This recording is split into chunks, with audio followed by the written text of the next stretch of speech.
Salut à tous, c'est Axel de testmobile.fr, je suis au MWC 2016 sur le stand de ZTE et j'ai dans la main le Axon Mini. Axon Mini qui est, comme son nom l'indique, la version mini du Axon qu'on a pu voir aussi dans une autre vidéo, si ça vous intéresse. Alors, c'est un appareil avec un écran de 5.2 pouces, donc plus petit, c'est du Full HD. Et également, il est sensible à la pression. Alors ça, on va pouvoir le vérifier dans différentes applications. Je sais pas si c'était le cas avec le Axon. On a 13 mégapixels à l'arrière, juste ici, 8 mégapixels à l'avant, une batterie de 2800 mAh, 3 Go de RAM, 32 Go de mémoire interne. Qu'est-ce qu'on a d'autre? Android Lollipop avec ce qu'ils appellent Mi Favor. En fait, c'est la surcouche de ZTE. C'est un 616 de chez Qualcomm.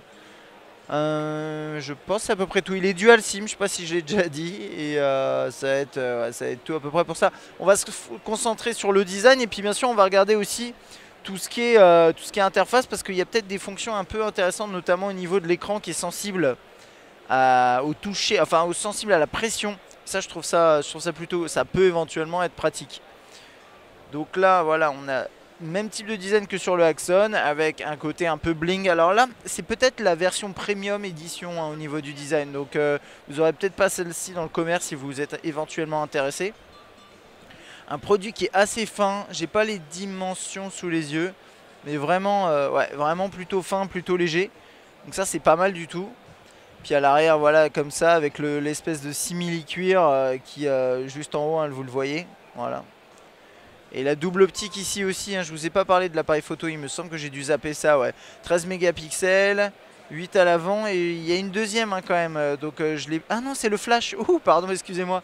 Là, c'est le flash. Par contre, sur l'autre, il y avait vraiment, sur le Axon, il y avait vraiment une deuxième optique. Et là, donc ça ressemble, ça me fait penser un peu à du Huawei en termes d'intégration ici. Mais un petit produit, plutôt compact et sympathique. Donc après...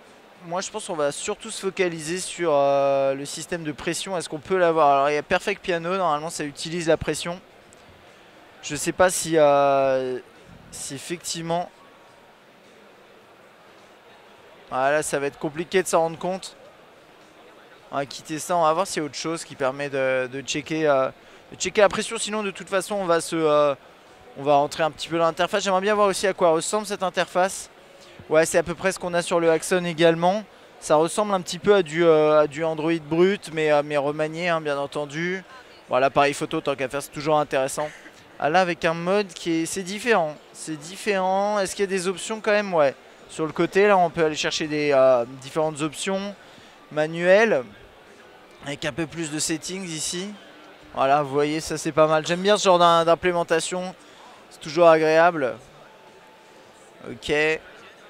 Alors qu'est-ce qu'on a mis? Home. Ok, Mi Assistant. C'est quoi tout ça? On peut regarder vite fait. Hein. Je sais pas s'il va pouvoir se connecter. C'est pour gérer gérer plusieurs appareils. C'est ça, voilà. Pour faire de la domotique. Ok, intéressant. Mi Assistant, Mi Share.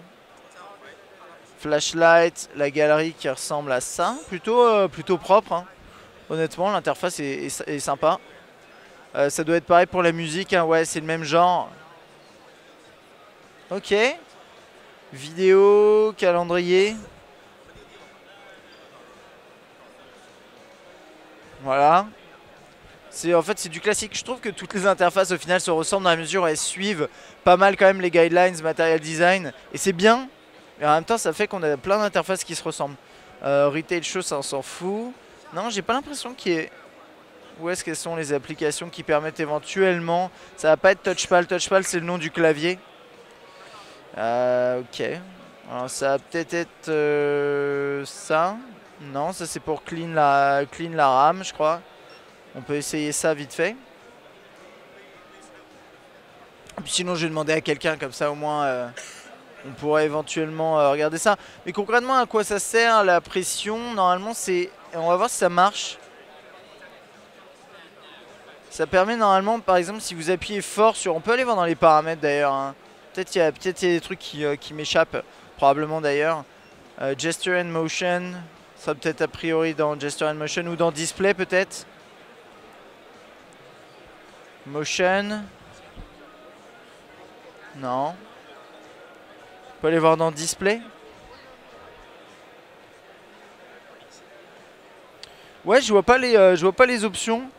Cela étant dit, cela étant dit, pardon, je commence déjà à fatiguer. C'est le début de la journée, je suis fatigué.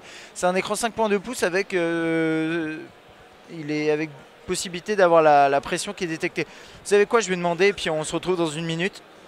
Ok, alors j'ai trouvé enfin comment ça fonctionne. En fait, c'est lié à des, c'est sur certains produits qu'on peut le faire. Celui que j'avais, c'était pas possible. Mais alors, par exemple, sur celui-là qui vient de s'éteindre, j'ai l'impression, voilà. Vous voyez, il y a une petite interface qui va vous permettre de contrôler la couleur de la lampe derrière. Vous voyez, alors là, il est plutôt rouge. Rouge, ça va être sur le haut, hein, vers là-haut, là. Mais si j'appuie moins fort, là, je peux le faire en bleu, vert, vous voyez. Donc c'est ça l'idée. Et ce qui va être cool aussi, et ça je peux vous le montrer sur un autre produit, encore une fois ça va être un petit peu différent, c'est vous pouvez jouer au piano et ça va en effet, je l'ai entendu et ça va être dur pour vous de l'entendre, mais détecter si vous appuyez fort ou pas. Donc là par exemple j'appuie tout doucement, il y a un tout petit son qui sort. Et si j'appuie plus fort, ben vraiment ça va faire un son plus fort. Et ça, ça permet typiquement de faire ce genre de choses. Ça peut être intéressant. Normalement, honnêtement, il doit y avoir... Non, il devait y avoir des fonctions, vous savez, où vous restez appuyé sur la PN. Ah bah voilà. Bon bah typiquement, ça va être là. Si j'appuie sur la PN, je peux rapidement, par exemple, prendre un selfie. Si j'appuie juste une fois, bien sûr, ça va le lancer. Mais si j'appuie fort, il détecte. Voilà, ce genre de truc, à quoi ça sert concrètement. Et donc là, c'était la petite démo sur le Axon Mini. C'est à peu près tout, hein. Il n'y a pas grand chose à dire de plus sur ces terminaux. Terminaux qui sont quand même plutôt intéressants de chez ZTE.